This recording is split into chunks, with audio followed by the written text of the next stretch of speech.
guys, this is J5lover, your #1 Jackson 5 and Michael Jackson fan, and today I want to talk to you about the Jackson 5 Skywriter album. But before we get started with that, let's talk about this day in Jackson 5 history. Well, this day in Jackson 5 history, the Jackson 5 Skywriter album was released by Motown Records, March 29, 1973. Let's get into it. I'm Michael. I'm Jackie. I'm Tito.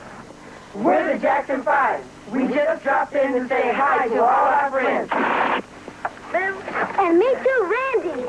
So I find this album very interesting, just starting with the cover and the back photograph as well. This album, the pictures were taken by a man named Leonardo Carrera. I feel like the pictures are kind of somber and grim. You know, the pictures are all gray and black and white. This is really the first album cover that was black and white for the Jackson 5. It's not colorful. It's not exciting. It's not fun to look at. They even kind of look somber on the cover. Like on the back cover, they are kind of smiling a little bit more. But this, unfortunately, too, just the cover alone kind of gives you that clue, like, was this a big selling album? No, it actually wasn't. This was the Jackson 5's least selling album. And to me, probably one of the big reasons for that was the fact that their hit writing team, the Corporation, which was, Berry Gordy's big thing for the Jackson 5 to continue to make those hits, they kind of had very little to do with this album. I mean, there's a couple of songs here and there that the Corporation is involved with, but overall, the Corporation really wasn't heavily involved on this album, and this was the last album that they were involved with at all. And also, at this point, I think the Jackson 5 were growing very tired of not being able to write their own songs, and as we talked about in previous videos, groups like MDLT Willis, the Jackson 5 wrote a song for them to sing and have a record for, and I'm sure they wanted to do that for themselves. But Motown, Berry Gordy, was not going to allow them to do that. Berry wanted to have his own writing team and wanted them to sing the songs that he thought would be best for them. So, let's get into the songs on this album. Okay, so the first song on the first side is Skywriter, which I like this song. I think it's a great song. It's kind of got that, blast off in the sky sound. Oh my God, what was that? I think the harmonies are really great in that song. I like some of the studio technology back then, their voices kind of get altered and they sound like they're going higher and higher into the sky, and I think it's a funky song, and I always thought like the ending of this song, the sort of drum beat, had a very sort of Native American ritual kind of sound to it. I think it's a good song, very good song. The next song is Hallelujah Day, which is actually written by a couple members of the Corporation. It is not one of my favorite songs on the album. I think it sounds cool, you know what I mean? Like, I feel like, to be honest, whether it's a great song or not a great song for the Jackson 5, those boys could sing a freaking telephone book and sound amazing. So, you know what I mean? It's not about the Jackson 5's skill at all. I think their skill was amazing and incredible, but as far as the song, it's kind of churchy and it's kind of cool. I mean, I have to admit, I like hearing Jermaine kind of like really, sing this song in his sort of alto voice and, kind of bring in the other boys to sing, and Michael's, preachy kind of strong soprano kind of chiming in. Like, it is a good song. So I can't say that it's a bad song, but if I were to produce the Jackson 5 at this time and produce this album, I wouldn't be like, yes, that song should be on the album. It's going to be a hit. I would never think that, and clearly the song was not a hit, but I think it just wasn't the same vibe, that bubblegum pop vibe that had gotten them so many hits previously, so that's probably why the song wasn't a huge hit. Alright, so the next song is The Boogeyman, which this is probably, I have to admit, my least favorite song on the album.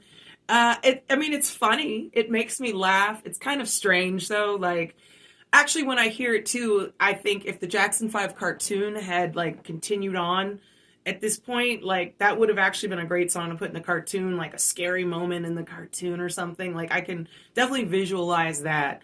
And it's kind of cool to be able to hear like Tito and stuff like that on this song. You can really hear that boogeyman will get ya kind of. It's really cool. I like when he chimes in. And that's actually what I find very interesting about this Skywriter album just in general is I feel like this is the first Jackson 5 album that you can hear all five brothers singing or having a part on. Like, I feel like some of the previous albums, yes, they all sang maybe background or something, but you didn't necessarily hear them all individually. And I feel like this is the first album you can hear them all sing or have a part in the songs individually on at least some song on the album.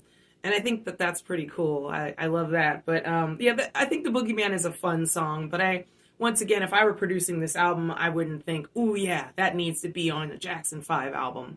And the song was written by one of the members of the corporation, but not the whole corporation, once again. So the next song on the album is Touch, which is actually my absolute favorite song on this album. I used to love this song. When I was a kid and I would play that song, I would put it on repeat constantly. As an adult, I've still put it on repeat because it's just such a beautiful song. I think the music is very enchanting and romantic and lovely. And of course, Jermaine and Michael, you can't go wrong with that singing duo. I mean, they sound like fantastic, of course. And the song was originally actually sung by the Supremes in 1971. I do not care for the Supremes version. I think part of the reason is because by that point Diana Ross had left, and it's just their version isn't the same vibe as the Jackson 5's version, so it's not as nice and pleasant to hear. It's even more slowed down and kind of broken up lyrically. I don't care for it, but the Jackson 5 did a beautiful job on this song, and I think it sounds perfect and amazing, and like it's just... This song blows me away. I can listen to it a million times. What I find interesting about that song, too, is that it was controversial because the song was not just about, well, as a kid, I thought the song was about, couples in love, touching, kissing, holding hands.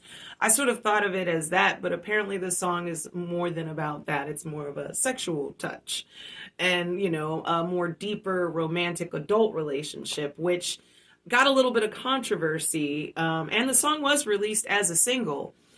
And I'm sure that they thought, oh, these teenage boys shouldn't be singing this song, But I like I said, for me as a fan and a young fan, I never thought anything of the song other than just romance. It didn't occur to me that there was more to it than that. All right, so the next song is Corner of the Sky. It's the last song on the first side. I love this song. It's probably my second favorite song on this album, I have to say. The music is beautiful. And each brother, of course, gets their turn on that song. And everybody loves to credit the fact that this is the first time you really get to hear Marlon Jackson's voice. Which I think it's great. It feels like he does have his moment, on that song. And I just think it's a beautiful song. The song was originally put out by the musical Pippin, which was like a hit musical in 1972. And interestingly enough, Motown Records produced the album for that musical. So it makes sense that they were giving to Jackson 5 this song to record. And Jackson 5 do a beautiful job. Michael's voice is so beautiful in this song. And it's just so like a warm cup of coffee. It just sounds so relaxing. And it's just so amazing. And I think all the brothers just do a killer job. Jermaine, too, the way he chimes in on this song is like, man, he just really comes to the table and to the plate. I love it. I think, probably my favorite line in the song is, cats sit on the windowsill, children sit in the show.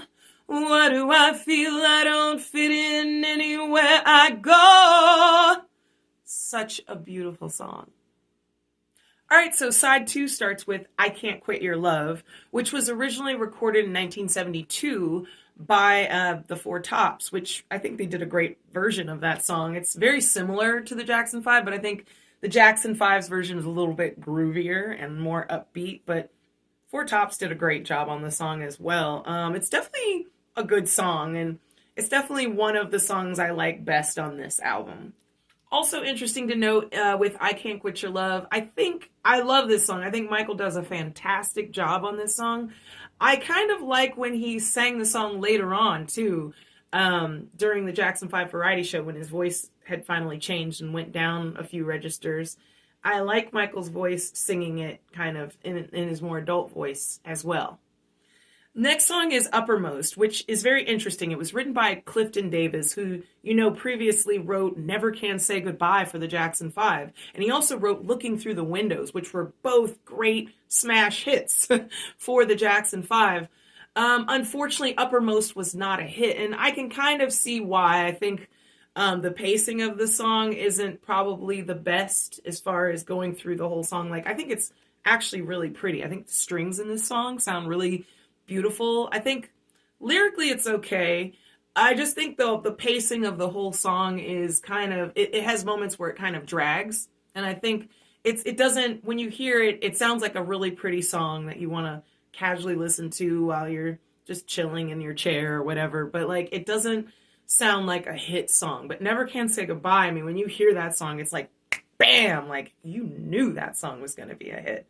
Same with, Looking Through the Windows. I mean, that's the pacing of the song, the music of that song is incredible, and it's just well written.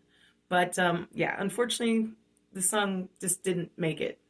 All right, so the next song is World of Sunshine. I find that song really interesting because I love that song. It's really groovy. It has that sort of early 70s vibe, and I love just the music and the harmonies and everything.